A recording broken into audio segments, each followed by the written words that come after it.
Hello, Assalamu alaikum. Welcome back or welcome to my channel if it's your first time watching my videos. And I know I haven't been consistent, but I'm really trying. There's a lot of unexpected twists and turns in my life. There's exams, there's my sister's marriage, and along the way, I happened to start a small business. I started taking commission works, which I never did before, so that's new. Hey, that was a quick update. Getting back to the video, this year I have read in total 98 books, and out of those 98 books, I have picked my top 5. They are not necessarily the best books I have ever read, or not the 5-star reads of my life, but these were the books that moved me in some way or the other. So first is Salam with Love by Sarah Shafaq Beek. This is the story set in. It follows Dua, and this story is set in New York with backdrop of Ramadan and how things were going to happen. Dua suddenly she had to move to her relative's house to stay for Ramadan, and she spends Ramadan over there, experiencing a very different Ramadan that she is used to. And along this all learnings, religious struggles, and everything is also her emotional turmoils because she met Hassan. Hassan is a drummer in a band called Shake Rock and Roll. Dua just feels something for Hassan, and she's really trying not to fall into those traps, and she's just trying to focus on improving herself and her ties with her relationships. That is all going on. It's cute, it's heartwarming, it's amazingly, I won't say brilliantly written, but it's good. It keeps you hooked, it's funny, it's witty. But the only thing about this book is that it has music in it, and I do realize that there are some sects of Muslim who use music to appear to praise Allah, which is wrong according to me. But if they are doing it, let them. I won't say anything, but if you have a problem with that, don't read this book because there's a lot of music references in this. So moving on, next is Mushaf by Nimra Ahmed. This is again one of the best books written by Nimra Ahmed, and I gave it 5 out of 5 stars.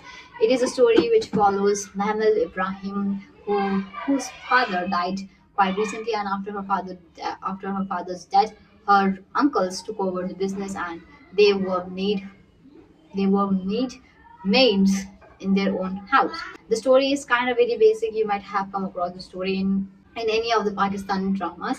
It's not like mind-bogglingly best book ever written, but what I love is how she intertwines the story with Quran, the meanings of the Quran, and how we can kind of implement the same in our own life.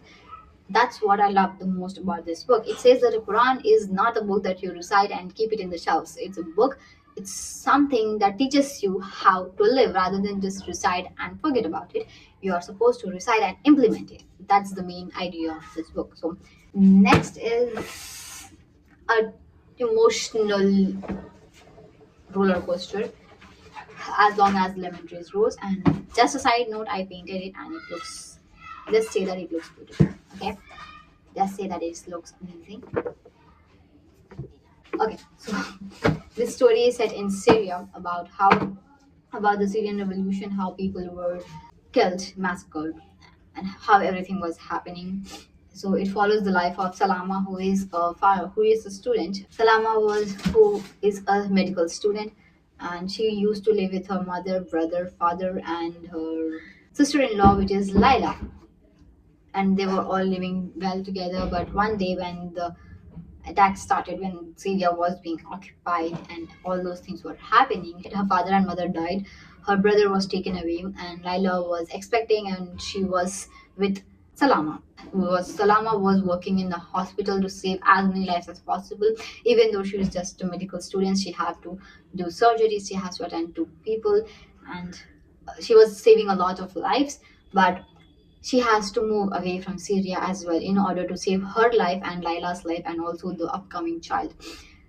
So three lives were depending upon her decision. If she leaves, all three can survive. But if she decided not to leave, then she can save other lives as well. This book is very emotional. While I was reading this, I was like a zombie in a trance. I was just reading and just reading and reading. I don't know. It was a very weird state that I fell into while I was reading this book. Too much about that. Now, next is The Family Upstairs by Lisa Jewell. It was my first thriller book which I read during a challenge wherein I was reading books recommended by my friends, and it was good. I was addicted to it. I was reading it day in, day night.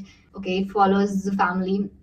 Yeah, I forgot. Please, please, please, never ask me the names and names of anything. Okay, I forget the names of places, people, everything while I read the story. I just remember the story. So what happened is, this girl who we follow, she is now grown up and she's called by a lawyer to come in because he has some news for her, and he informs her that she is due to inherit like a huge property, like a $1 million property or something. She was adopted by someone else, but her adopted mother never revealed her about her real family because the adopted mother never knew. She goes back to this $1 million house, whatever it was. She goes there, she learns about her original family, what happened to her mother, father, her siblings, and she finds out that her siblings are alive. So if they are alive, why are they not inheriting the property? And so a lot of mysteries, and they kill themselves come together. So why would anyone do it? I am at a loss of words, but you get the gist. It's a very intriguing book. It's very addictive writing. It has simple story following. There's a lot of twists and turns which you would never see coming. Just a very enjoyable read. So last but not the least is a book which emotionally wrecked me, and I still think about this book. It's weird, it's haunting, it's dangerously written. It is Ishq Atish. I don't want to give away any spoilers, but we follow the story of a girl. Okay, it's like a story within a story, and we learn the story of someone else through the eyes of someone else. So the story starts with someone else, but we move on to someone else. This difference just cannot explain. Yes, I'm so sorry, but I don't want to give away any spoilers. It's very complicated. Just the story is very moving. If you are into emotional and sad books which will leave you to go to a therapy session soon after it, so this book is one of those, which is Ishq Atish. Now the top five is done. So now the three honorable mentions. One is Alif by Umaira Ahmed. I'm surprised that I'm mentioning Umaira Ahmed's books. Like, wow, firstly. But yeah, Alif is the story which follows a guy whose name I forgot, obviously, who was a calligrapher who paints Muslim Islamic paintings. So it's their family business. So it's their family business of calligraphing Islamic paintings. So this child, falls in love with a girl, and he leaves drawing, but he learns that he's unable to paint anymore because he broke the family chain. He went out of the thing. He kind of discarded what Allah gave him. So he's punished and he's no longer able to paint. From there, it all starts, and we follow the story of the son of this person. The person's name is what? What was this guy's name? Momin. Yeah, we follow Momin, the son's name was Momin, and Momin is the filmmaker. He's making films, but he understands that there is more to life than just making films about materialistic things. And he kind of discards the world and tries to get back to the life, to Allah, to learning his basics, his roots. Amazing. Kudos to Umaira Ahmed. I think if this was the first book which I have read from Umaira Ahmed, I would have had a lot of respect for her. But considering that my first book of her was Piri Kamil, which I did not like at all, her first impression for me was very bad. Maybe we should not judge a book by its cover, but maybe we should not judge the author by their first books that we read. Piri Kamil was not her best book. If anyone is considering, I think this is amazing. It doesn't fantasize love story. Love story is just like a subplot of the book. It just happens there. It's not even there. It's just not even there, but it's there. It's complicated. But the main part of this is professionalism, work ethics. Okay, next is Not a Happy Family by Sherry Lapina. Very basic story.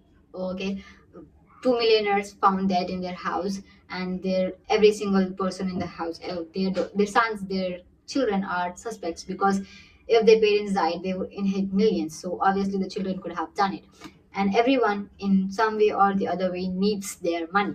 That's the basic plot of the book, but the way it is written, it's easy to read. You will be reading pages and you won't even realize it. It's witty.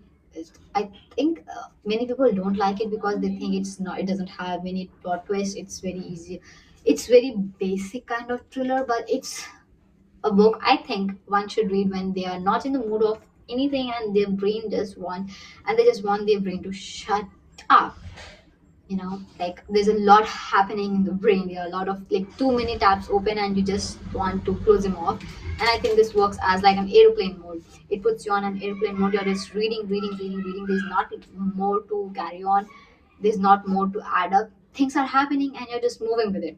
That's it.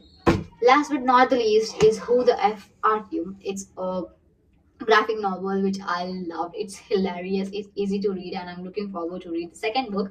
And it's amazing. Just I don't want to say anything. It's about Muslim representation, Muslim people living in Western countries. I have already read a lot of books with that setting, but this one, Who the F Are You, is really funny and witty. I love the wordplay.